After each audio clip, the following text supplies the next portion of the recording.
Okay, standard play has become way too dull. Let's shake things up. Besides one's own hand, let's have it play out so that you can use the cards of the dealer to help construct a micro-poker hand. Or how about this? Let's bet on whether we are dealt a pair where the cards we get are of the same value and suit. What about betting on if we get a hand value that is either above or below that of 13? What flavor do you feel like incorporating into the game today?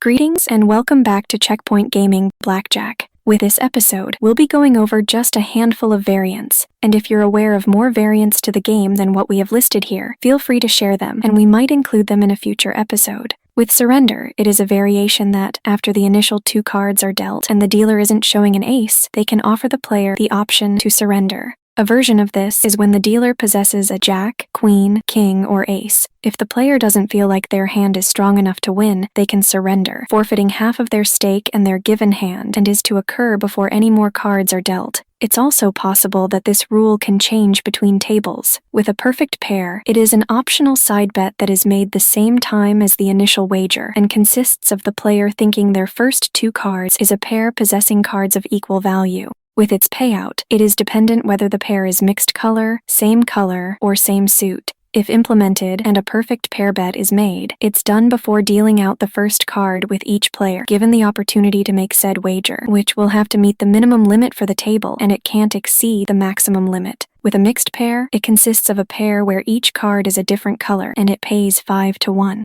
With a colored pair, it consists of a pair where both cards are the same color but are different suits, and it pays 12-1. With a perfect pair, it consists of a pair where both cards are of the same suit, and it pays 30-1. We also saw different payout rates during our research, with a mixed pair paying out 6-1, a colored pair paying out 12-1, and a perfect pair paying out 25-1, so it's important to see what the house posts when it comes to the situation, and if a game allows for perfect pair wagers, they're to be presented upon the table accordingly. To win a perfect pair, it will have to meet one of the requirements with a loss consisting of the first 2 cards not consisting of a pair. Once the initial deal is done, and before dealing any more cards, the dealer is to remove all losing perfect pair wagers and pay out any winning wagers. Once the perfect pair payouts are done, the dealer will continue the dealing process. With 21 plus 3 Blackjack, which can also be known as Blackjack Top 3, it is a bet that says the first 2 cards dealt to a player along with the first card that is dealt to the dealer will make a 3-card poker hand and consists of a flush, straight, 3 of a kind, or straight flush. With a straight and straight flush, the ace can be used as part of either the high or low sequence, but if the 3 cards can't form any of the hands, the bet will lose, and the payout rates will vary between establishments. With Lucky Ladies, it is a side wager that requires a standard wager to be made and sees a payout when said player has their first 2 cards equal 20, with a payout rate based on the establishment and the maximum payout. A version of this gives a higher payout rate if the player's first 2 cards are each a Queen of Hearts. With that said, other certain combinations will see differing payouts. The Lucky Ladies wager can only be made on the first 2 cards dealt out and doesn't apply to any split hands. Once all the Lucky Ladies wagers have been dealt with, the game is to continue normally. With the Match Super Bonus side bet, it requires a standard wager that sees one or both of the player's first 2 cards exactly matching the dealer's first card in rank. Any card that possesses a point value of 10 can only match a card with an identical appearance.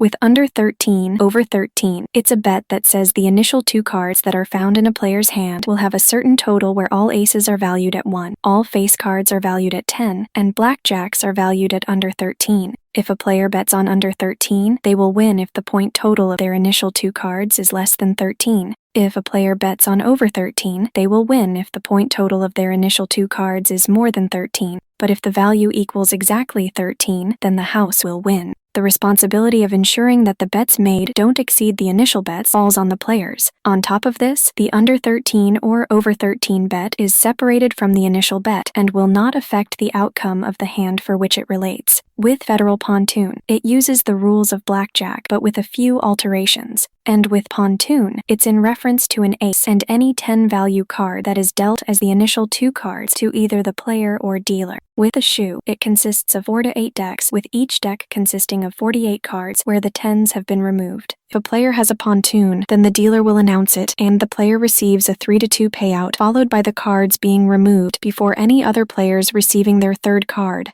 And if the dealer's first card is an ace, then the player with a pontoon can't place an insurance wager. If a player has a point total of 21, the dealer will announce the hand, pay the wager at the appropriate odds, and remove the player's cards unless conditions state otherwise. Once all pontoons and 21 hands have been taken care of, the dealer will offer the players the option to surrender if the dealer's first card is an ace, king, queen, or jack. Doubling is also allowed, excluding pontoons or split aces. If the dealer gets a pontoon after a player doubles, then the dealer will only collect the equivalent of the original wager and not collect any additional amounts from doubling. And if the player's hand point count is not more than 21, the player can choose to withdraw the doubled portion of the wager, with the dealer removing the original wager. Each player that made a wager in the betting area can decide to either play or forfeit their wager, irrespective of any other player. So with that said, that is what you need to know about variants to Blackjack. With that taken care of, we can start talking about Blackjack tournaments. If you like this episode, feel free to give it a like. And if you want to stay up to date on any future episodes we upload, go ahead and subscribe. You can also support us on Patreon for as little as $1 a month at patreon.com/checkpointgaming. See you in the next episode, and happy gaming.